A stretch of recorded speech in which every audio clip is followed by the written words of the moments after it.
கர்த்தருடைய பரிசுத்த நாமத்துக்கு மகிமை உண்டாகட்டும். நாம் வாசிக்கலாம் ஏசாயாவின் புஸ்தகம் 49வது அதிகாரம் 15வது வசனம். ஸ்திரீயானவள் தன் கர்ப்பத்தின் பிள்ளைக்கு இறங்காமல் தன் பாலகனை மறப்பாளோ? அவர்கள் மறந்தாலும் நான் உன்னை மறப்பதில்லை. ஸ்திரீயானவள் தன் கர்ப்பத்தின் பிள்ளைக்கு இறங்காமல் தன் பாலகனை மறப்பாளோ? அவள் மறந்தாலும் நான் உன்னை மறப்பதில்லை. அல்லேலூயா.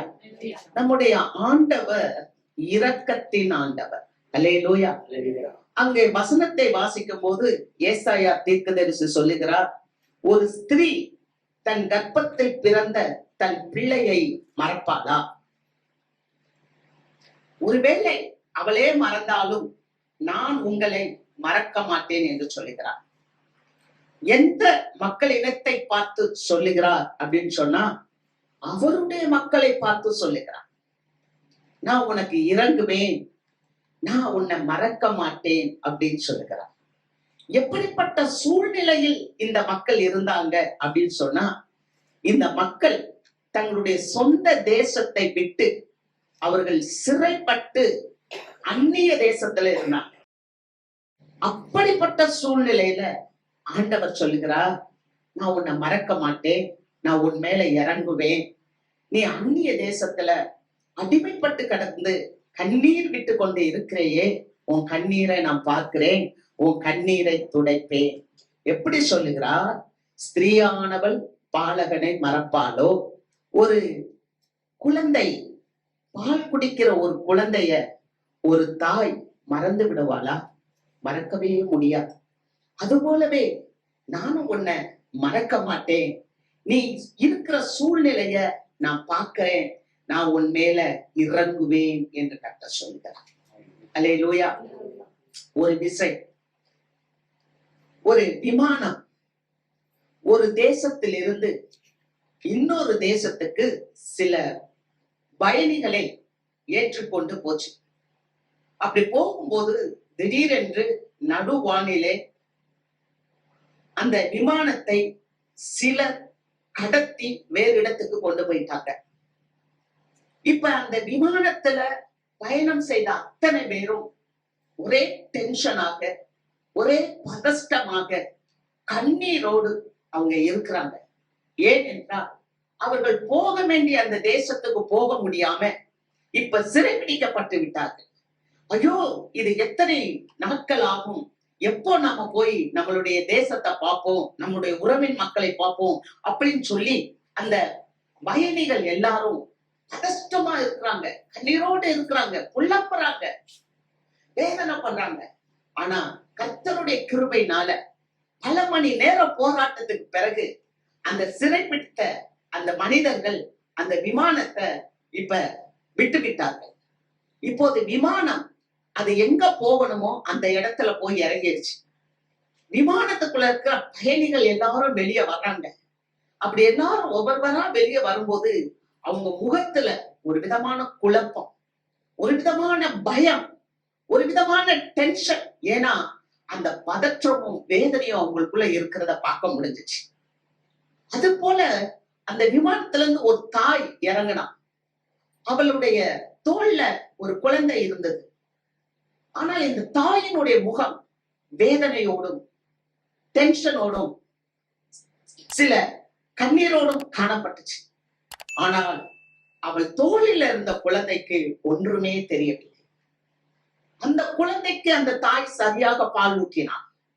அந்த குழந்தையை அந்த தாய் அவ்வளவு சிறைப்பட்டிருந்த நேரத்திலும், டென்ஷனான நேரத்திலும், பாதிப்புக்குள்ளான நேரத்திலும் அந்த குழந்தையை சரியாய் அந்த தாய் பராமரித்தார். அதுக்கு ஒன்றுமே தெரியவில்லை. அந்த குழந்தை அழகாக அவள் தோளில இருந்தது. அந்த இடத்துல வந்து இறங்கும் போது அந்த தாயும் சேயும் வந்து இறங்கும் போது அந்த சேய், அந்த குழந்தை அமைதியாக, அழகாக, சந்தோஷமாக இருந்தது. அருமையான தேவ மக்களே, ஆண்டவர் அதைத்தான் இன்றைக்கு சொல்லுகிறார்.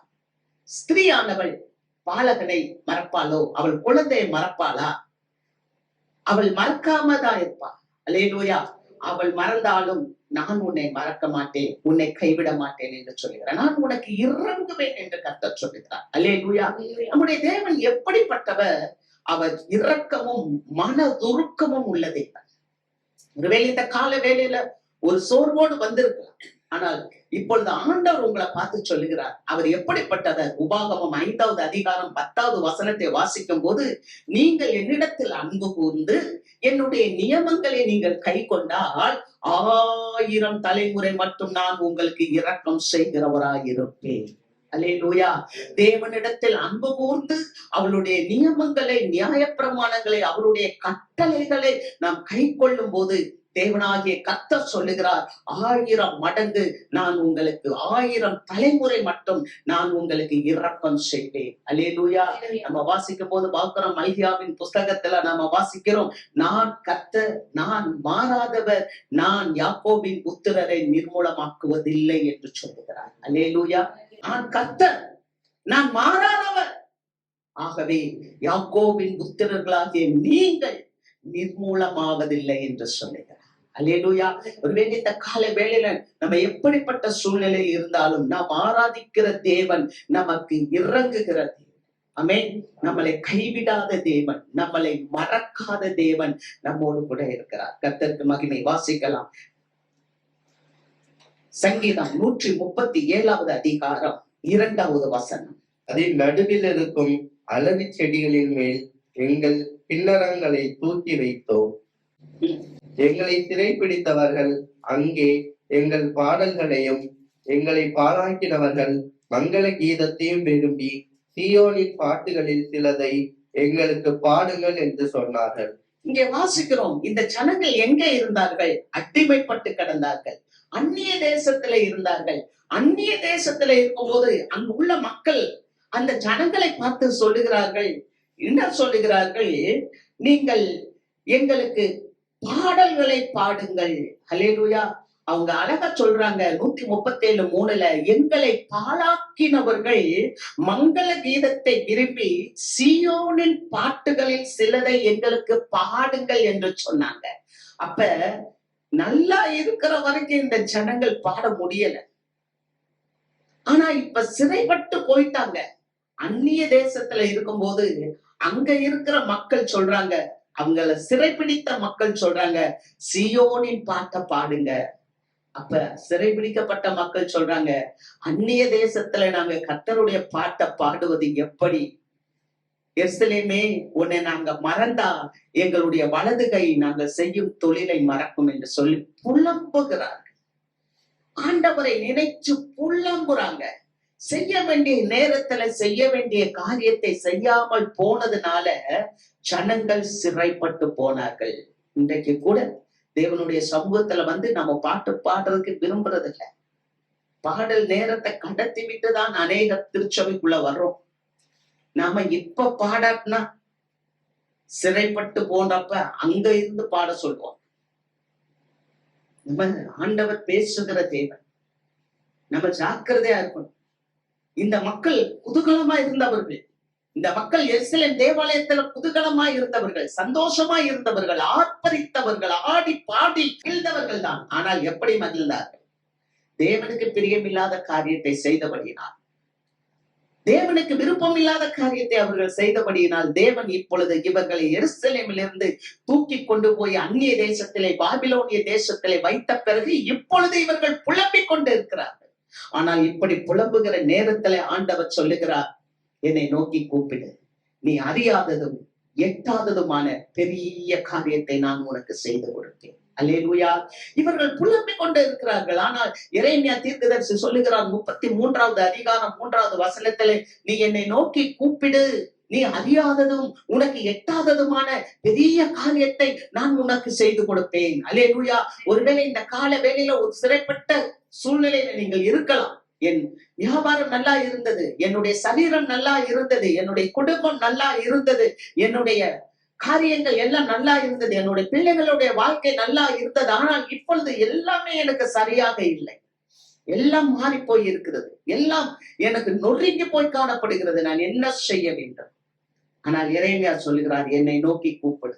கர்த்தர் சொல்லுகிறார், எரேமியாவிடம் சொல்லுகிறார், என்னை நோக்கி கூப்பிடு, நீ அறியாதது உனக்கு எட்டாதது பெரிய காரியத்தை நான் உனக்கு செய்து கொடுப்பேன். அல்லேலூயா. நம்ம வாசிக்கிறோம் ஏசாயாவின் புஸ்தகம் 49வது அதிகாரம் 8வது வசனம். பின்னும் கர்த்தர், அனுக்கிரக காலத்திலே நான் உமக்கு செவி கொடுத்து இரட்சணிய நாளிலே உமக்கு உதவி செய்தேன். நீர் பூமியை சீர்படுத்தி பாழாய் கிடக்கிற இடங்களை சுதந்தரிக்க பண்ணவும். கர்த்தர் சொல்லுகிறார், நீ ஜெபி, நீ கூப்பிடு, அனுக்கிரக காலத்திலே நான் உனக்கு செவி கொடுப்பேன். அல்லேலூயா. அனுக்கிரக காலத்திலே நான் உனக்கு செவி கொடுத்து இரட்சணிய நாளிலே நான் உனக்கு உதவி செய்தேன். நீ பூமியை சீர்படுத்தி பாழாய் கிடக்கிற இடங்களை உன்னை சுதந்தரிக்க பண்ணுவேன். அல்லேலூயா. இந்த ஜனங்கள் எருசலேமில இருந்து கொண்டு போகப்படும் போது அந்த இடத்தை தீக்கரையாக்கி விட்டார்கள், சுட்டரித்து விட்டார்கள். எருசலேம் தீக்கரையாய் கிடக்கு, சுட்டரிக்கப்பட்டு இருக்கு. யாரும் அங்க வந்து குடியிருக்க முடியாது, பாழாய் கிடக்கிறது. ஆனால் பாழாய் கிடக்கிற இடத்தை நீ பண்படுத்துவ, நீ திரும்ப அங்க வந்து சந்தோஷமா உன்னை மகிழ்ச்சியா இருக்க பண்ணுவேன் என்று கர்த்தர் சொல்லுகிறார். அல்லேலூயா. அனுக்கிரக காலத்துல உன் விண்ணப்பத்தை நான் கேட்பேன், இரட்சணிய நாளில நான் உன்னை விடுவிப்பேன் என்று கர்த்தர் சொல்லுகிறார். அல்லேலூயா. ஆகவேதான் சங்கீதக்காரர் கூட சொல்லுகிறார், என் புலம்பலை ஆனந்த களிப்பாக மாற பண்ணுகிறேன். அல்லேலூயா. ஒருவேளை இந்த ஜனங்கள் எப்படி புலம்பிக் கொண்டு இருந்தார்களோ, அந்த இஸ்ரவேல் ஜனங்களை தேவன் ஆனந்த களிப்பால் மாறச் செய்த தேவன் இன்றைக்கு நம்முடைய வாழ்க்கையிலும் கூட நாம் புலம்பிக் கொண்டே இருக்கலாம். சில காரியங்களை குறித்து, சில தேவைகளை குறித்து, சில கடினமான சூழ்நிலைகளில கடந்து செல்லும் போது இந்த சூழ்நிலையிலிருந்து எனக்கு ஒரு விடுதலை கிடைக்காதா என்று சொல்லி நீங்கள் புலம்பிக் கொண்டிருக்கலாம். ஆனால் வேதம் சொல்லுகிறது, நிச்சயமாக உங்களுடைய புலம்பலை தேவன் ஆனந்த களிப்பாக மாற பண்ணுவார். அல்லேலூயா. அல்லேலூயா. கர்த்தருக்கு மகிமை. நீங்க நினைக்கலாம், என் புலம்பலை தேவன் ஆனந்த களிப்பா மாற்ற முடியுமா? என்னுடைய வேதனைய தேவன் ஆனந்த களிப்பா மாற்ற முடியுமா? இதுக்கு ஒரு வழி இருக்குமா அப்படின்னு சொல்லி நீங்க ஒரு சந்தேகத்தோட கேட்கலாம். ஆனால் ஆண்டவர் சொல்கிறார், என்னால் கூடாதது ஒன்றுமே. ஆமென். மனுஷனால் கூடாதவைகள் தேவனால் கூடும் என்று சொல்லுகிறார். அவர் சொல்லுகிறார், நானே கர்த்தர், என்னை தவிர வேற தேவன் இல்லை என்று சொல்லுகிறார்.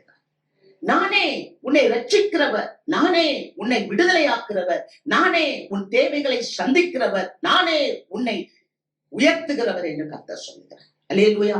அவர் ஒரு ஏகாதிபத்தியத்தின் தேவன், அவருக்கு எதையும் செய்ய முடியும். ஒருவேளை இந்த கால வேலையில இல்ல, நான் நியாயப்படி தண்டனை அடைந்து கொண்டு இருக்கிறேன், நான் பராக்கிரமனால் நான் சிறைப்பட்டு போய் இருக்கிறேன், இந்த சூழ்நிலையில் இருந்து என்னை விடுவிக்க முடியுமா அப்படின்னு சொன்னா, பராக்கிரமனால் கொள்ளையிடப்பட்டதையும் தேவன் உங்களுக்கு விடுவித்துக் கொடுப்பார். அல்லேலூயா. சிறைப்பட்டு போய் இருக்கிற உங்களையும் தேவன் விடுதலை ஆக்குவார். ஏன்னா கர்த்தரால் கூடாத காரியம் ஒன்றுமில்லை. ஆமென். அவருடைய வழி ஆராய்ந்து முடியாது. வசனம் சொல்லுகிறது, அவர் எப்படி செய்வார், ஆனால் அவர் அதிசயமானவர். அவருடைய வழிகள் ஆராயப்படாதவைகள், அவரால் எப்படியும் செய்ய முடியும்.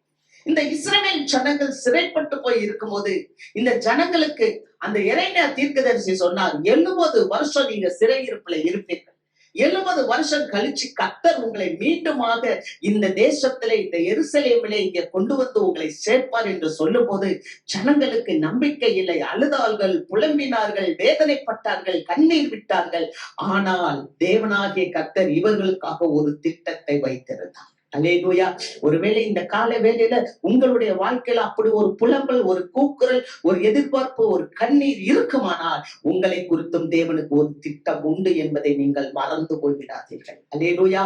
கர்த்தர் நமக்காக யாவையும் செய்து முடிக்கிற கர்த்தர், அதன் காலத்துல சகலவற்றில் நேர்த்தியால் செய்கிற தேவன் நம்முடைய தேவன். அதனாலதான் ஆண்டவர் சொல்கிறார், உன் நினைவுகள் என் நினைவுகள் அல்ல, உன் வழிகளும் என் வழிகள் அல்ல.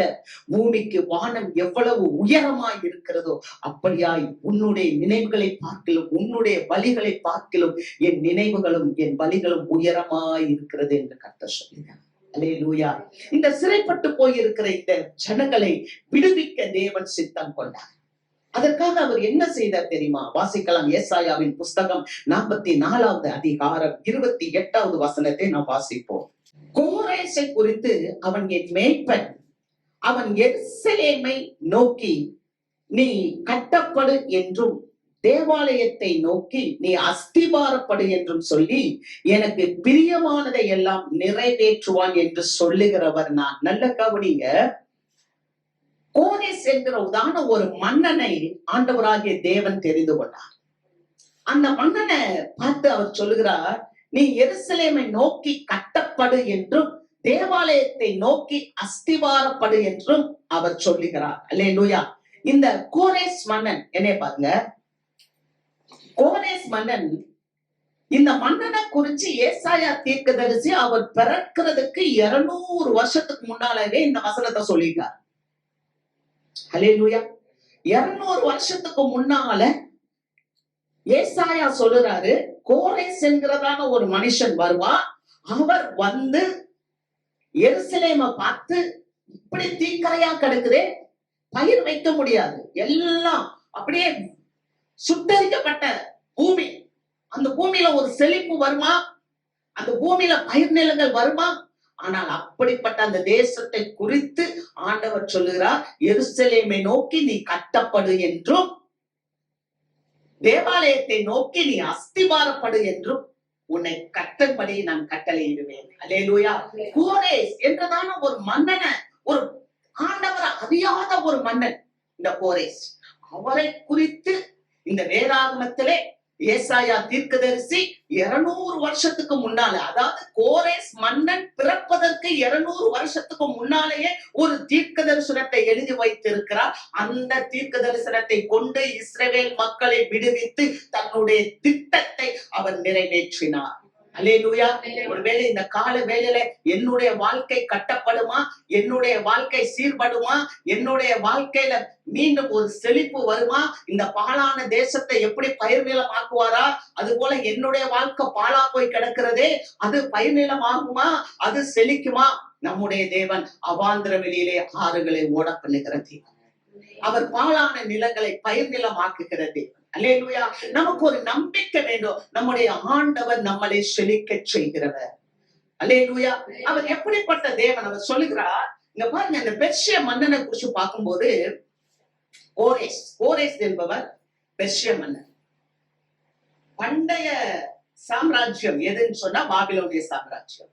பாபிலோனுக்கு பிறகு வந்தவங்க யாருன்னு சொன்னா மேதிய பெர்ஷிய மன்னர்கள். அல்லேலூயா. இந்த மேதியனாகிய தரியு அப்படின்னு பாக்குறோம். இந்த தரியுவும் இந்த கோரேசும் சேர்ந்து 127 நாடுகளை பிடித்து விட்டார்கள். 127 நாடு. நம்ம எஸ்தர் புஸ்தகத்தை வாசிக்கும் போது அங்க பார்ப்போம், இந்த தேசம் முதல் எத்தியோப்பியா வரை 127 நாடுகளை ஆண்ட அகஸ்வேரு என்று சொல்வாங்க. அல்லேலூயா. அகஸ்வேரு என்றால் அந்த மன்னனுடைய பட்ட பெயர் அகஸ்வேரு, அவருடைய ஒரிஜினல் பெயர் அகஸ்வேரு கிடையாது. அல்லேலூயா. அப்ப அந்த பெர்ஷிய மன்னன் யாரு? இந்த கோரேஸ் 127 நாடுகளை ஆட்சி செய்து கொண்டு இருந்தார். சாதாரண மனுஷன் இல்ல. இந்தியாவில இருக்கிற எல்லா மன்னர்களும் கோரேஸ்க்கு கப்பம் கட்டி கொண்டிருந்தார்கள். தமிழ்நாட்டுல கூட சேர சோழ பாண்டிய மன்னர்கள் கூட கப்பம் கட்டி இருப்பாங்கன்னு சொல்றாங்க. அல்லேலூயா. அப்படியாக இந்த திராவிட நாடு, இந்த இந்திய நாடு முழுவதுமே கோரேஸ் மன்னனுடைய கட்டுப்பாட்டில் இருந்ததுன்னா நம்மளால யூகிக்க முடியுமா? நம்முடைய ஆண்டவர் எவ்வளவு சத்தியம் வாய்ந்தவர், உண்மை உள்ளவர், அவருடைய வேத புத்தகத்துல எப்படி சாட்சி பார்க்கிறார். அல்லேலூயா. இந்த மன்னன் 127 நாடுகளை ஆண்ட, 127 நாடுகளை தன்னுடைய கட்டுப்பாட்டுல வைத்திருக்கிற இந்த மன்னன் ஒரு நாள் அவர் சொல்லுகிறார், பரலோகத்தில் இருக்கிற தேவனே உண்மையானது. இதுவரைக்கும் அந்த 127 நாடு என்ன மாயம் பண்ணி, என்ன மந்திரம் பண்ணி, எப்படி போராடி, எப்படி தன்னுடைய ஆற்றலால், வல்லமையால், சக்தியால், படையால் அதை பிடித்தார் என்பது தெரியாது. ஆனால் நேரம் வரும்போது அவர் சொல்லுகிறார், பரலோகத்தின் தேவனானவரே உண்மையான தேவன் என்று சொல்லுகிறார். அல்லேலூயா. நம்ம வாசிக்கலாம் 2 நாளாகமம் புஸ்தகம் 36வது அதிகாரம் 22வது வசனம். எரேமியாவின் வாயினாலே கர்த்தர் சொன்ன வார்த்தை நிறைவேறும்படி பெர்சியாவின் ராஜாவாகிய கோரேசின் 1ஆம் வருஷத்திலே கர்த்தர் பெர்சியாவின் ராஜாவாகிய கோரேசின் ஆவியை ஏவினதினாலே அவன், பரலோகத்தின் தேவனாகிய கர்த்தர் பூமியின் ராஜ்யங்களை எல்லாம் எனக்கு தந்தருளி யூதாவில் உள்ள எருசலேமிலே தமக்கு ஆலயத்தை கட்டுவிக்கும்படி எனக்கு கட்டளையிட்டிருக்கிறார். அல்லேலூயா. எரேமியாவின் வாயினாலே கர்த்தர் சொன்ன வார்த்தை நிறைவேறும்படி, ஒரு தீர்க்கதரிசி வாயில வந்த வார்த்தையை தேவன் நிறைவேற்றுகிறார். அல்லேலூயா. 200 ஆண்டுகளுக்கு முன்பதாக சொன்ன வார்த்தை. இத ஒருவேளை நீங்க பார்க்கலாம், தானியேல் இந்த கோரேஸ் மன்னன் காலத்திலையும் அந்த இடத்துல அவர் இருக்கிறார். ஆமென். ஒருவேளை இந்த கோரேஸ் மன்னனிடம் தானியேல் சொல்லியிருக்கலாம், இந்த வேதத்துல எழுதியிருக்கிற கோரேஸ் மன்னன் பெர்சியா மன்னன் நீதாயா என்று சொல்லியிருக்கலாம். அல்லேலூயா. உடனே அந்த மனிதனுடைய ஆவி ஏவப்படுகிறது. கர்த்தருக்கு மகிமை. அல்லேலூயா. இந்த வேதத்துல இந்த ஏசாயா எழுதி இருக்கிற இந்த தீர்க்கதரிசன வார்த்தை உம்மை குறித்து என்று தானியேல் சொல்லி இருக்கலாம். உடனடியாக அவருடைய ஆவி ஏவப்படுகிறது. அப்பொழுது அவர் சொல்றாரு, அவர் ராஜாவான போது 1ஆம் வருஷத்துல சொல்றாரு, அவர் ஆவியினுடைய பரலோகத்தின் தேவனாகிய கர்த்தர் பூமியின் ராஜ்யங்களை எனக்கு கொடுத்தார். இந்த 127 நாடுகளையும் யார் கொடுத்தார்? பரலோகத்தின் தேவன் எனக்கு கொடுத்தார். அல்லேலூயா. யார பார்த்து பேசுறார் தெரியுமா? அடிமைகளை பார்த்து பேசுகிறார். யார் இந்த அடிமைகள்? யூதர்கள். எருசலேமிலிருந்து சிறைப்பிடிக்கப்பட்ட அடிமைகளை பார்த்து இந்த மன்னன் சொல்லுகிறார், பரலோகத்தில் இருக்கிற தேவன் தான் இந்த ராஜ்யங்களை எல்லாம் எனக்கு கொடுத்தார். அல்லேலூயா. அது மாத்திரமல்ல, யூதயாவில் இருக்கிற எருசலேமிலே அவருக்கு ஆலயத்தை கட்டும்படி எனக்கு கட்டளையிட்டு இருக்கிறார். ஒரு மன்னனிடத்துல ஆண்டவர் சொல்றாரு, என்ன சொல்றாரு? என்னுடைய தேவாலயத்தை கட்ட வேண்டும், என்னுடைய தேவாலயத்தை கட்ட வேண்டும். யார்கிட்ட சொல்றாரு தெரியுமா? எந்த ஊர்ல இருந்து அடிமைப்பட்டு இந்த ஊர்ல கொண்டு வந்து இருக்கிறாங்களோ அந்த அடிமைகளை, அந்த சிறைப்பிடிக்கப்பட்ட வந்த அந்த மக்கள், அவர்களை பார்த்து இந்த மன்னன் சொல்லுகிறார், ராஜ்யத்தை எல்லாம் ஆண்டவர் எனக்கு கொடுத்தாரு, இப்ப எருசலேமிலே தேவாலயத்தை கட்டும்படி தேவனாகிய கர்த்தர் எனக்கு கட்டளையிட்டு இருக்கிறார். ஆகவே அங்க உள்ள மனுஷன் எல்லாம் யாரெல்லாம் இங்க வந்து இருக்கிறீங்களோ நீங்க எல்லாரும் உங்க சொந்த தேசத்துக்கு போங்கப்பா. அல்லேலூயா. கோரேசின் ஆவியை எழுப்பினதினாலே அவர் சொல்லுகிறார், எங்க யாரெல்லாம் நீ எருசலேம்ல இருந்து வந்து இங்க உட்கார்ந்து இருக்கியோ நீங்க எல்லாம் உங்க தேசத்துக்கு போ. எதற்கு போக வேண்டும்? எருசலேமை கட்ட வேண்டும். எதற்கு போக வேண்டும்? ஆலயத்துக்கு அஸ்திவாரம் போட வேண்டும். அல்லேலூயா. இடிந்து போன ஆலயம், சுட்டரிக்கப்பட்ட ஆலயம், பாழாய் கிடக்கிற ஆலயம், இந்த ஆலயத்தை நீ கட்டுவதற்காக நீ இந்த இடத்திலிருந்து நீ போக வேண்டும் என்று கோரேஸ் மன்னன் ஒரு விளம்பரத்தை போடுகிறான். அல்லேலூயா. அந்த நாட்டில் இருக்க எல்லா மக்களிடத்திலும் சொல்கிறான். நல்லா கவனிங்க. அவர் என்ன பண்ணணும்? எஸ்ரா புஸ்தகம், அந்த புஸ்தகத்துக்கு கீழே இருக்கு பாருங்க, எஸ்ரா புஸ்தகம் 1ஆவது அதிகாரம் 3ஆவது வசனம். அவருடைய ஜனங்கள் எல்லாரிலும் எவன் உங்களுக்குள் இருக்கிறானோ அவனோடே அவனுடைய தேவன் இருப்பாராக. அவன் யூதாவில் உள்ள எருசலேமுக்கு போய் இஸ்ரவேலின் தேவனாகிய கர்த்தருடைய ஆலயத்தை கட்டக்கடவன். எருசலேமில் வாசம் பண்ணுகிற தேவனே தேவன். அல்லேலூயா. அவர் அழகா சொல்றார், எருசலேம்ல இருந்து வந்த யாரெல்லாம் நீங்க இருக்கீங்கப்பா, நீங்க எல்லாரும் யாரெல்லாம் இங்க இருக்கிறீங்க, உங்க கூட உங்க தேவன் இருக்கிறார். ஒரு நம்பிக்கையை கொடுக்கிறார். அல்லேலூயா.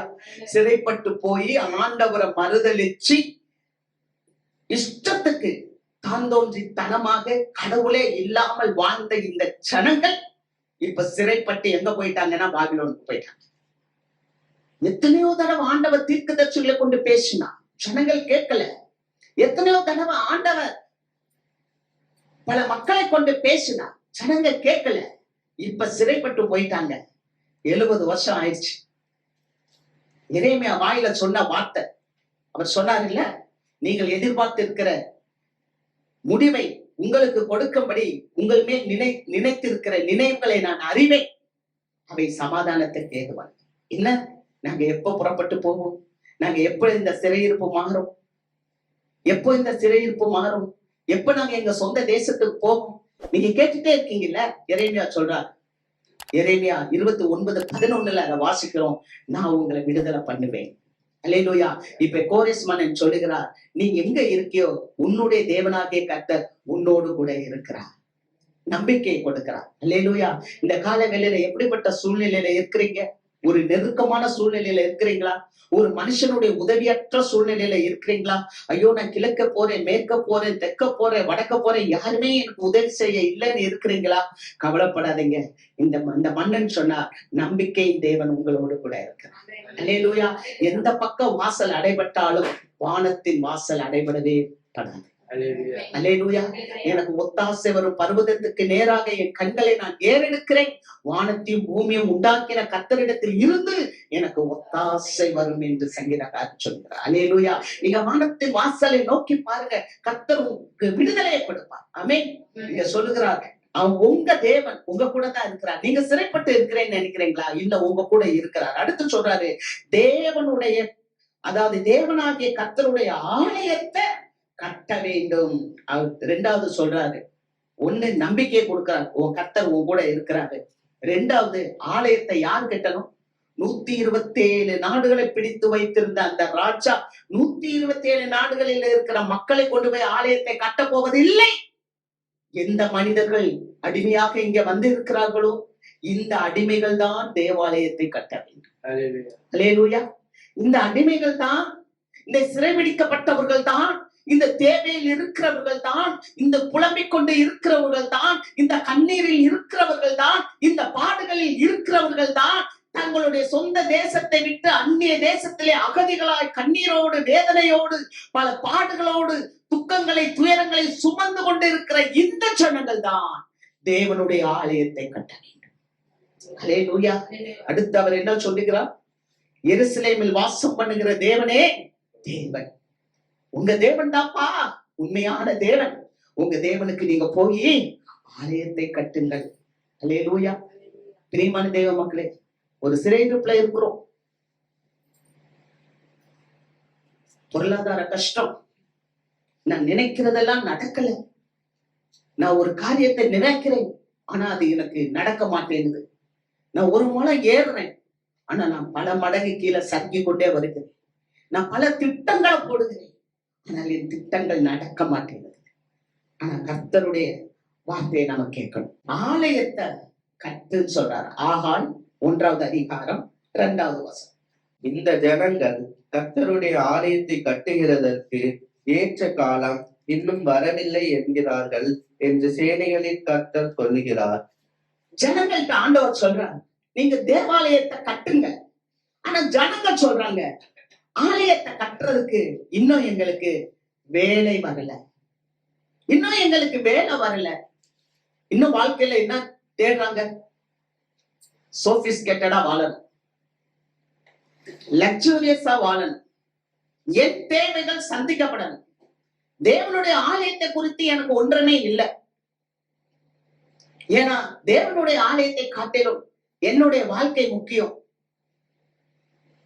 எனக்கு வசதிகள் வேண்டும், எனக்கு வாய்ப்புகள் வேண்டும். ஆகவே இன்னும் வேலை வரல. அப்பா, ஆண்டவருடைய ஊழியத்தை செய்.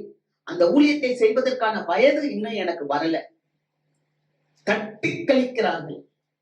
ஆனால் ஆண்டவர் சொல்லுகிறார், தேவனுடைய ஆலயத்தை கட்டு. தேவனுடைய ஆலயத்தை கட்டுறதுக்கு வயது இல்லை. ஒரு சின்ன பெண் ரோதை பேதுருவினுடைய சத்தத்தை புரிந்து கொண்டார். ஒரு சின்ன பெண் மிரியாம் தன்னுடைய சகோதரனை மோசேயை காப்பாற்றி ஒரு பெரிய இரட்சகனை உருவாக்கினார். அல்லேலூயா. ஒரு சின்ன சாமுவேல் ஏலியினுடைய இடத்துல போய் இருந்து அந்த தேசத்திற்கு ஒரு பெரிய நியாயாதிபதியாக அவர் எழும்பினார். ஆனால் இன்றைக்கு ஆண்டவர் சொல்கிறார், நீ ஆலயத்தை கட்டு என்று சொல்லும் போது ஜனங்கள் வேலை வரவில்லை என்று சொல்லி அவர்கள் தட்டி கழித்துக் கொண்டு இருக்கிறார்கள் என்று சொல்லுகிறார். ஆகாய் 1வது அதிகாரம் 3வது வசனம். ஆனாலும் ஆகாய் என்னும் தீர்க்கதரிசியின் மூலமாய் கர்த்தருடைய வார்த்தை உண்டாகி அவர் சொல்லுகிறார், இந்த வீடு பாழாய் கிடக்கும் போது நீங்கள் மற்றும் பாவப்பட்ட உங்கள் வீடுகளில் குடியிருக்கும்படியான காலம் இதுவோ? இந்த வீடு என்னுடைய வீடு, என்னுடைய வீடு பாழாய் கிடக்கும் போது நீ மச்சுப்பாவு போட்ட வீட்டுல நீ குடியிருக்க நினைக்கிறியே, இதுவா காலம்? என் வீடு பாழா கிடக்குப்பா, ஆனா என் வீட்டை நீ கவனிக்க மாட்டேன்ற.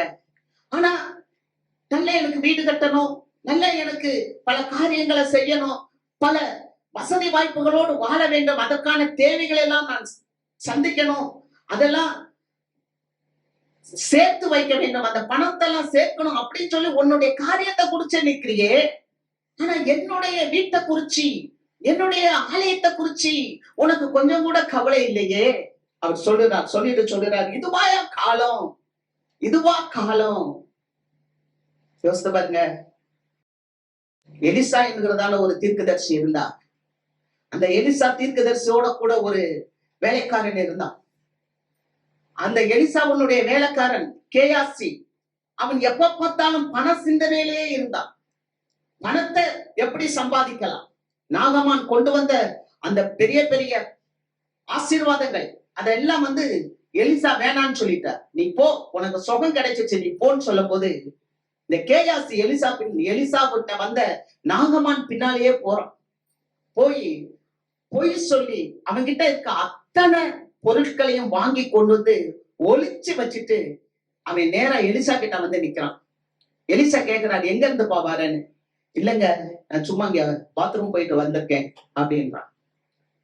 எலிசா கேக்குறாரு, போய் அந்த சொத்தெல்லாம் வாங்கிட்டு வந்தியடா, அவன்கிட்ட இருக்க அந்த பணம் காசு மாற்று வசனம் மண்ணு எல்லாம் வாங்கிட்டு வந்தியே, நீ போனியே, என்னுடைய இருதயம் உன் கூட இல்லையா? என் இருதயம் உன் கூட இல்லையா? ஆண்டவர் நம்மளை பார்த்து கேட்கிறாரு, எப்பா ஆலயத்தை கட்டுப்பா, நீ ஆலயத்தை கட்டுறதை விட்டுட்டு மச்சுப்பா வீடு கட்டணும், எனக்கு உண்டான காரியங்கள்லாம் கட்டணும் நீ செய்தியே, இதுவாப்பா காலம். காலம் செல்லாதுப்பா, இது கடைசி காலம். திருடனை போல நான் வரப்போகிற காலம். நான் உன்னை கூட்டிட்டு போறதுக்காக நான் வரப்போறேன். ஆனா உன்னை நீ ஆயத்தப்படுத்தாம, ஆலயத்தை நீ ஆயத்தப்படுத்தாம, நீ உனக்கு தேவையானதே நீ செஞ்சுக்கிட்டு இருக்கிறியே, உன் சரீரத்துக்கு தேவையானதே செய்றியே. அடுத்த வசனம், 5வது வசனம். இப்போதும் சேனைகளின் கர்த்தர் சொல்லுகிறார், உங்கள் வழிகளை சிந்தித்து பாருங்கள். உங்க வழியில சிந்தித்து பாருங்கப்பா. அல்லேலூயா. இந்த கோரேஸ் மன்னன் யாரு? இந்த கோரேஸ் மன்னன் அபிஷேகம் பண்ணப்பட்டவர். நீங்க 45வது அதிகாரம், ஏசாயா 45வது அதிகாரம் 1வது வசனத்தை பார்த்தீங்கன்னா, கோரேஸ் மன்னன் அபிஷேகம் பண்ணப்பட்டவன். 44:28 சொல்றாரு, ஏசாயா 44:28 சொல்லுகிறாரு, அவன் என் மெய்ப்பன். மெய்ப்பன் அபிஷேகம் பண்ணப்பட்டவன் எதை கட்டுவான்? ஆலயத்தை கட்டுவான். அபிஷேகம் பண்ணப்பட்டவன் எதை கட்டுவான்? ஆலயத்தை கட்டுவான். அதனால்தான் அந்த ஜனங்களை பார்த்து சொன்னாரு, எருசலேமை பார்த்து கட்டப்படு என்றும், தேவாலயத்தை பார்த்து அஸ்திபாரப்படு. அல்லேலூயா. அபிஷேகம் பண்ணப்பட்டவன். வாசிக்கிறோம் 1 யோவான் 2வது அதிகாரம் 27வது வசனம். நீங்கள் அவராலே பெற்ற அபிஷேகம் உங்களில் நிலைத்திருக்கிறது, ஒருவரும் உங்களுக்கு போதிக்க வேண்டுவதில்லை. அந்த அபிஷேகம் சகலத்தையும் குறித்து உங்களுக்கு போதிக்கிறது, அது சத்தியமாயிருக்கிறது, பொய்யல்ல. அது உங்களுக்கு போதித்தபடியே அவரில் நிலைத்திருப்பீர்களாக. அல்லேலூயா. அழகா யோவான் சொல்றாரு, ஏசாமியோட இருந்த அந்த மனுஷன் சொல்றாரு, நீங்க அவராலே பெற்ற அபிஷேகம் உங்களுக்குள்ள இருக்கு. ஆகாய் தீர்க்கதரிசி சொல்லுகிறார், உங்கள் வழிகளை நீங்களே சிந்தித்து பாருங்க. அவரால பெற்ற அபிஷேகம் நமக்குள்ள இருக்குல்ல. அவர் சொல்றார், நீங்க அவரால பெற்ற அபிஷேகம் உங்கள நிலைச்சிருக்குல. அல்லேலூயா. உன் வழியை சிந்தித்து பாருப்பா. உனக்கு யாரும் அதை குறிச்சு போதிக்க வேண்டியது இல்ல.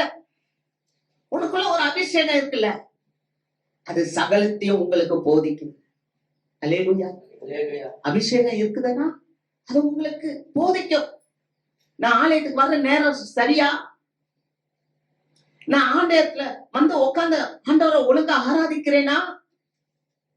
இல்ல எசேக்கியேல் தீர்க்கதரிசி சொன்னது போல ஆலயத்துக்கு நான் கூடி வரும்போது எல்லாரும் வர்றது மாதிரி நான் என்னுடைய இருதயம் முழுவதும் பொருளாசையை சார்ந்து கொண்டு எல்லாரும் கேட்கறது போல நானும் தேவனுடைய வார்த்தையை கேட்டு என்னைய நானே ஏமாற்றி கொண்டு போறேனா? அபிஷேகம் நமக்குள்ள இருந்தா நமக்கு யாரும் போதிக்க வேண்டாம், அந்த அபிஷேகம் நம்மளை போதிக்கும். அல்லேலூயா.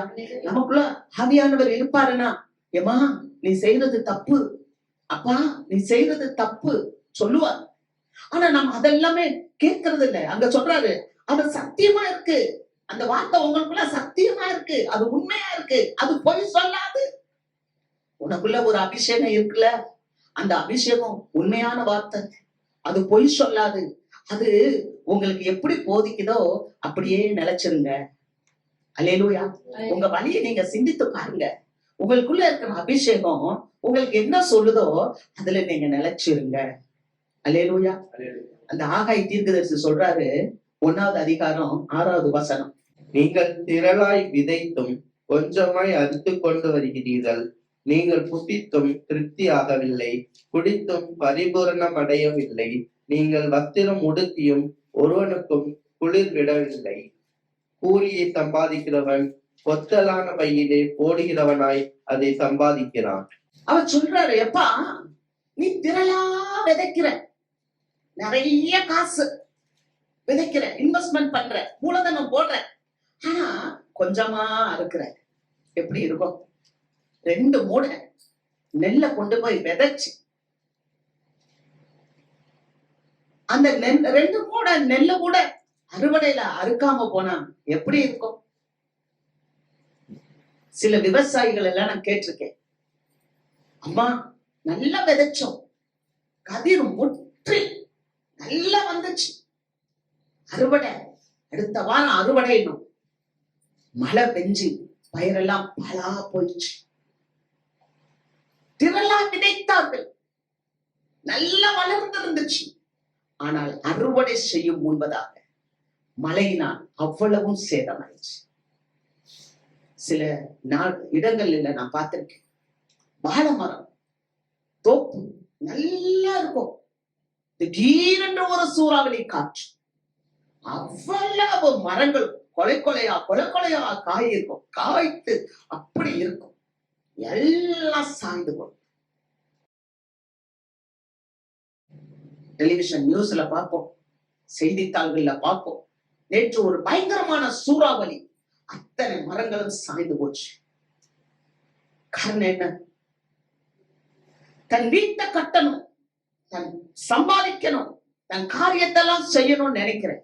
நீ போய் திரளா விதைக்கிற, ஆனா கொஞ்சமா இருக்கிற. நீ குடிக்கிற, ஆனா என்ன ஆகல? பரிபூரணம் அடையல, தாகம் தனிய மாட்டேன், திருப்தியாக இருக்க முடியல, வஸ்திரம் உடுத்துறோம், குளிர் போகல, புலம்புறோம்.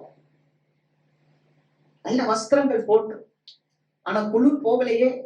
ஆண்டவர் சொல்ற, உன் வழியை சிந்தித்துப்பா. நீ விதைக்கிற, சரியா உனக்கு அறுப்பு வரல, உனக்கு திருப்தி இல்ல, உனக்கு தாகம் தனியல, உன் வஸ்திரம் உடுத்துற, உனக்கு குளிர் போகல, கூலியை சம்பாதிக்கிறப்பா, பொத்தலான பையில போடுற. கூலியை சம்பாதித்து பொத்தலான பைகளில போடுற. அடுத்து சொல்றாரு, எகேன் என்ன சொல்றாரு? உன் வழியை சிந்தித்து பாரு.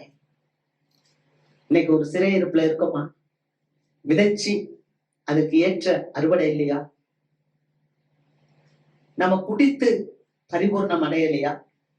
நம்ம உடுத்தி நம்ம குழு தீரலையா? நான் வேலை செய்யறேன், கூலி வாங்குறேன், ஆனா அந்த கூலிய பொத்தல் பைக்க போடுறேன். இன்னைக்கெல்லாம் ஒரு லேபர் வச்சா, ஒரு வீடு கட்டுறதுக்கு ஒரு ஆள் கேட்கிற கூலி, ஐயோ ஏன் நீங்கள் கஷ்டம் வீடு கட்டுறது.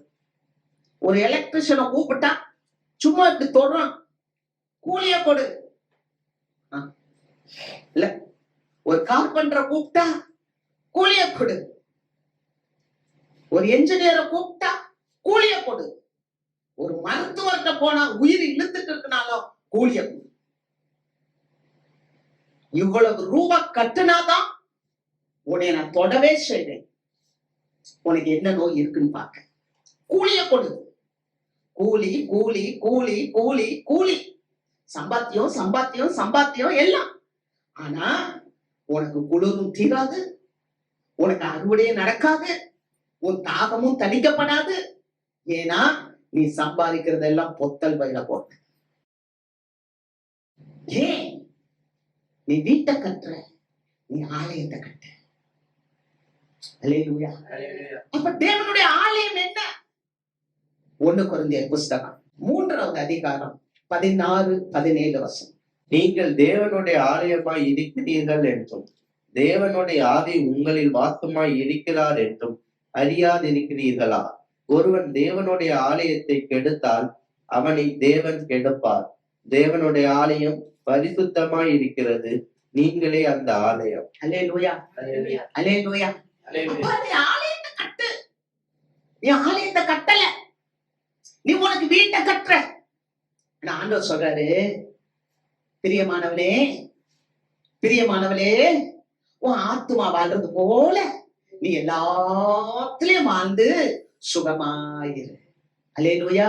அப்ப தேவனுடைய ஆலயம், தேவனுடைய ஆலயம்னா என்னமோ 1000 ரூபாய் கொண்டாந்து கொடுக்கறதுனாலயும் அல்லது ஆலயத்துல ஏதோ ஒரு பொருளை வாங்கி வச்சதுனால ஆலயத்தை கட்டிட்டேன், ஆலயத்தை கட்டினா இது இல்ல ஆலயம்.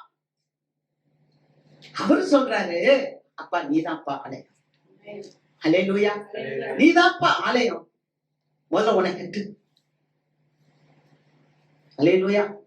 அவர் சொல்ற அழகா சொல்றார், ஒருவன் தேவனுடைய ஆலயத்தை கெடுத்தான் தேவன் அவனை கெடுப்பா.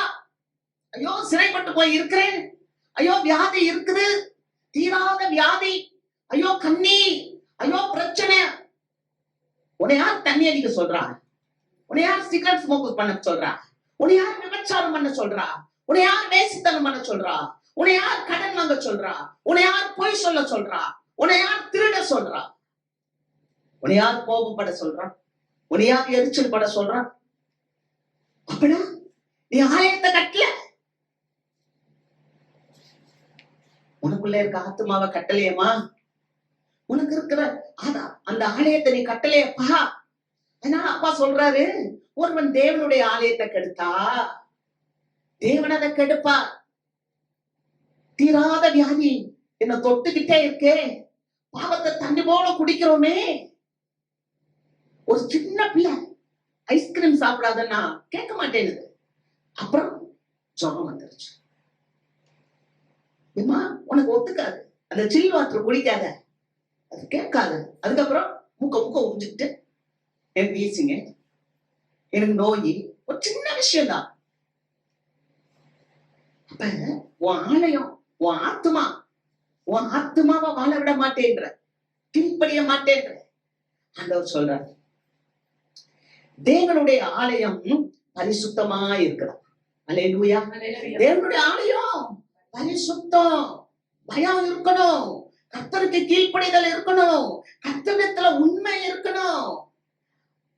ஆட்ட சொல்றார் தெரியுமா? அவர் பிள்ளைகிட்ட சொல்றார். அல்லேலூயா. நம்ம ஜனத்துக்கும் மற்ற ஜனத்துக்கும் அவர் வித்தியாசத்தை பார்க்க விரும்புறார். தேவன் சொல்றார், நீ ஆலயத்தை கெடுத்தா நான் உன்னை நான் கெடுத்து போடுவேன். ஏன்னா நீ பரிசுத்தமா இருக்கணும். யாருன்னா நீதான் தேவனுடைய ஆலயம். அல்லேலூயா. நீதான் தேவனுடைய ஆலயம். கர்த்தருக்கு மகிமை. ஆண்டவர் புறஜாதி மக்களிடத்துல போய் இருந்த அந்த யூதர்களுக்கு சொல்றார், கோரேஸ் மூலமா பேசுறார், நீ எந்திரி, யாரெல்லாம் இந்த ஊர்ல இருக்க, நீ ஆசைப்படுற உன் விருப்பத்தை நான் செய்றேன். ஆண்டவர் எப்பவுமே இறங்குகிறார். அவர் இரக்கம் உள்ள தேவன். அவன் நம்முடைய சகாய, அவன் நம்முடைய நியாயாதிபதி, அவன் நமக்காக வழக்காடுகிறவர். அல்லேலூயா. அவர் ரொம்ப நல்லவர். கர்த்தர் நல்லவர் என்பதை ருசித்து பாருன்னு சொல்றார். நம்ம நல்லவர். சிறைப்பட்டு போய் இருக்கியா? சரி போ, இப்ப நீ வெளியே போ, இந்த தேசத்துல இருந்து போ. நீ போய் என்ன செய்யணும்? எருசலேமை கட்டு,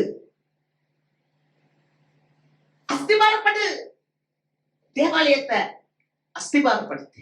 இங்கதான் ஆலயம். ஸ்திரப்படுங்க, சீர்படுங்க, கர்த்தருக்குள்ள நம்மளை நிலைநிறுத்துங்க. அல்லேலூயா. நான் நிலைநிறுத்த மாட்டேன். இந்த சர்ச் இல்லைன்னா இன்னொரு சர்ச்சு. உன்னை சீர்படுத்து, நீதான் ஆலயம். நீ இன்னொரு சபைக்கு போறது அதெல்லாம் ஆலயம். நீங்களே நான் வாழும் தேவனுடைய ஆலயம். அல்லேலூயா. வாசிக்கலாம் ஏசாயா புஸ்தகம் 45வது அதிகாரம் 1வது வசனம், 1-5 வசனங்கள். அதுல 1வது வசனத்தை வாசிப்போம். கர்த்தராகிய நான் அபிஷேகம் பண்ணின கோரேசுக்கு முன்பாக ஜாதிகளை கீழ்ப்படுத்தி ராஜாக்களின் இடைக்கட்டுகளை அவிழ்க்கும் படிக்கும், அவனுக்கு முன்பாக வாசல்கள் பூட்டப்படாதிருக்க கதவுகளை திறந்து வைக்கும் படிக்கும் அவனை பார்த்து அவன் வலது கையை பிடித்துக் கொண்டு அவனுக்கு சொல்லுகிறதாவது. அபிஷேகம் பண்ணின கோரேச பார்த்து அவர் சொல்றார், இந்த கோரேஸ் என்ற மன்னன் அபிஷேகம் பண்ணப்பட்டவர். இவர் ஒன்னும் ஆண்டவர் அறிந்தவர் அல்ல. ஏன்னா இவர் பிறக்கிறதுக்கு 200 வருஷத்துக்கு முன்னாலேயே ஏசாயா தீர்க்கதரிசி இவரை பத்தி பேசிட்டார். இவர் அபிஷேகம் பண்ணப்பட்டவர். அல்லேலூயா. அபிஷேகம்னா என்ன தெரியுமா? ஒரு நல்ல மனிதன். கிறிஸ்தவம் நமக்கு எதை போதிக்கிறது தெரியுமா? நல்ல மனிதனாக வாழுங்கள் என்றுதான் கிறிஸ்தவம் நமக்கு போதிக்கிறது. அல்லேலூயா. நீங்க நினைக்க கூடாது கிறிஸ்தவம் என்னை பணக்காரனாக வாழ வேண்டும் என்று போதிக்கிறது என்று நீங்க நினைக்கவே கூடாது. கிறிஸ்தவம் என்னை சுகமாக வாழ வேண்டும் என்று போதிக்கிறது என்று நீங்கள் நினைக்கவே கூடாது. கிறிஸ்தவம் நல்ல மனிதனாக வாழு என்றுதான் போதிக்கிறது.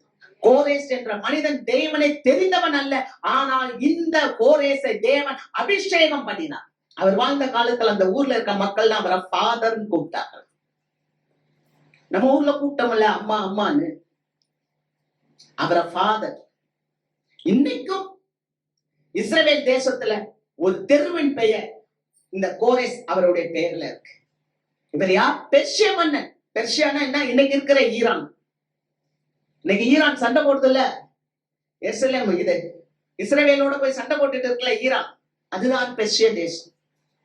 அந்த பெர்ஷிய தேசத்துல இருந்த அந்த கோரேஸ் அபிஷேகம் பண்ணப்பட்டவர். அவர் ஃபாதர் என்று எல்லாராலும் போற்றப்பட்டார். ஒரு நல்ல மனிதனாக வாழ வேண்டும். இன்னைக்கெல்லாம் பாத்தீங்கன்னா லட்டுல கூட மாட்டு கொழுப்பு, லட்டுல கூட பன்றி கொழுப்பு.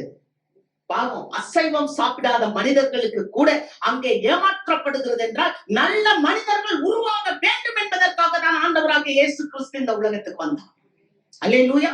உங்கள் ஆலயத்தை கட்டுங்கள் என்று சொல்லும் போது உங்களுடைய சரீரமாகிய அந்த ஆலயத்துலதான் ஆண்டவர் வாசமாய் இருக்கிறார். அல்லேலூயா. நீ பாவம் செய்யும் போது ஆண்டவர் உனக்குள்ளாக இல்லையா? நீ மற்றவர்களை இச்சையோடு பார்க்கும் போது ஆண்டவர் உன்னோடு இல்லையா? நீ போய் பேசும்போது ஆண்டவர் உன்னோடு இல்லையா? உனக்கு உரியது இல்லாத வேற ஒருவனுடைய பொருளை நீ அபகரிக்கும் போது ஆண்டவர் உன்னோடு இல்லையா? ஒரு நல்ல மனிதனை தான் தேவன் தேடிக்கொண்டிருக்கிறார். அல்லேலூயா. அந்த நல்ல மனிதனாக ஒரு நல்ல அரசனாக இருக்கும் போதுதான் அந்த குடிகளை காப்பாற்ற முடியும்.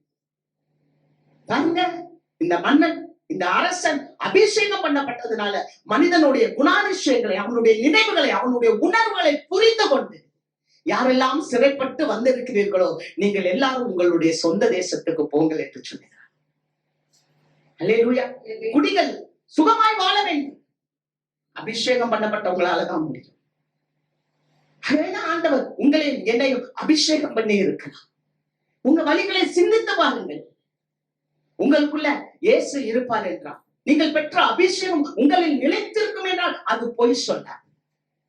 அல்லேலூயா. உங்களை சத்தியத்திலே நடத்தும். 4வது வசனத்தை வாசிப்போம்.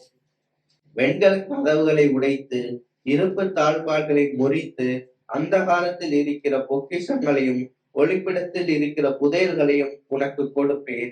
நான் என் தாசனாகிய யாக்கோபின் நிமித்தமும் நான் தெரிந்து கொண்ட இஸ்ரவேலின் நிமித்தமும் நான் உன்னை பேர் சொல்லி அழைத்து நீ என்னை அறியாதிருந்தும் உனக்கு நாமம் தரித்தேன். அல்லேலூயா. எவ்வளவு அழகா ஆண்டவர் பேசுறார்.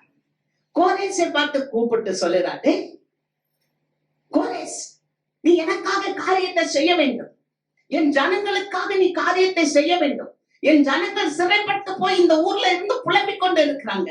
இவங்களை நீ விடுவிக்கணும்னு நான் உன் கைய பிடித்து உனக்கு துணை நிற்கிறேன். நான் உனக்கு முன்னால போய் கோணலான வழிகளை எல்லாம் செவையாக்குறேன்.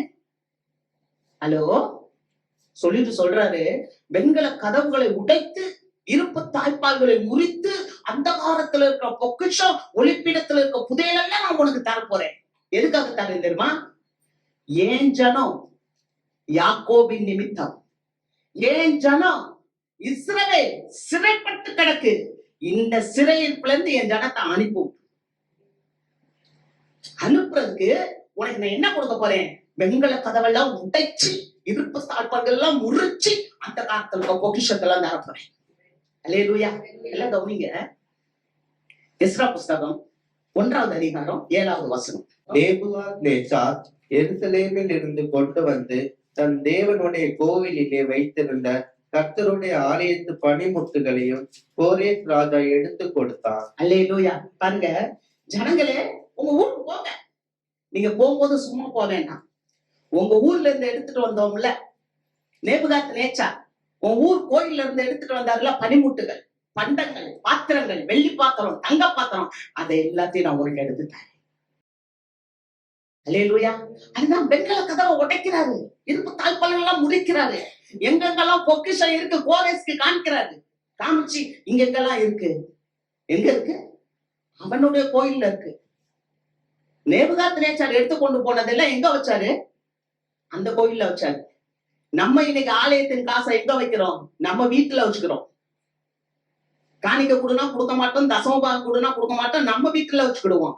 ஆனா நேபுகாத் நேச்சார் எருசலேம் தேவாலயத்துல இருந்த பனிமுட்டுகள், தங்கம், வெள்ளி எல்லாம் கொண்டு போய் அவர் வீட்டுக்குள்ள வைக்கல. அவர் நாட்டுல அந்த தெய்வத்தினுடைய கோயில்ல வச்சிருக்கிறார். அவ்வளவு பயபக்தி. அல்லேலூயா. அவ்வளவு பயபக்தி. நீங்க படிங்களேன், தானியேல் 1வது அதிகாரம் 2வது வசனம். அப்பொழுது ஆண்டவர் யூதாவின் ராஜாவாகிய யோயாக்கீமையும் தேவனுடைய ஆலயத்தின் பாத்திரங்களில் சிலவற்றையும் அவன் கையில் ஒப்பு கொடுத்தார்.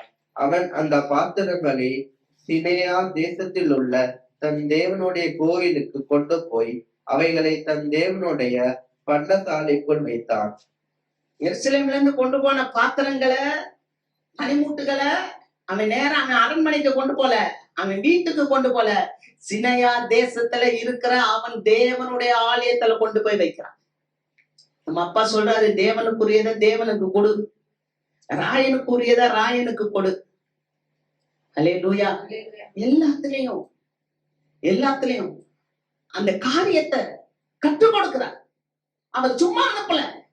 நீங்க நினைச்சுக்க கூடாது, உங்களை ஆண்டவர் உங்களை வெளியே கொண்டு வந்துட்டா, ஐயோ என்னை எப்படி ஆண்டவர் காப்பாத்துவாரு, என்னை எப்படி ஆண்டவர் நடத்துவாரு, நான் உண்மையை சொன்னா எப்படி எனக்கு ஜீவிக்க முடியும், ஐயோ நான் என்னுடைய காசு காரியங்கள் மற்ற இதுல எல்லாம் நான் உண்மையா இல்லாட்டினா நான் எப்படி ஜீவிக்க முடியும். ஐயோ, கர்த்தர் உன்னை வெளிப்பட பண்ணும்போதே அவர் சொல்றார், பெண்களை கதவெல்லாம் உடைச்சு இருப்பத்தாட்கள்லாம் முடிச்சு எல்லாத்தையும் கோரேஸ்மனுக்கு முன்னால வெளிப்படுத்துற இதெல்லாம் எடுத்து கொடு.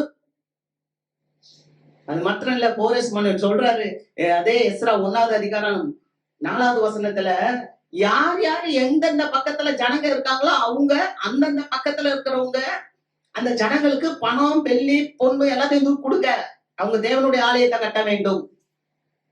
சட்டம் போட்டு விளம்பரப்படுத்துறாங்க. அல்லேலூயா. எப்படி இது எகிப்துல அடிமைப்பட்டிருக்கும் போது ஜனங்க எல்லாரும் வெள்ளி பொண்ணை வாங்கிட்டு வெளியே வந்தாங்களோ, அது மாதிரி நீயும் சும்மா போறது இல்ல.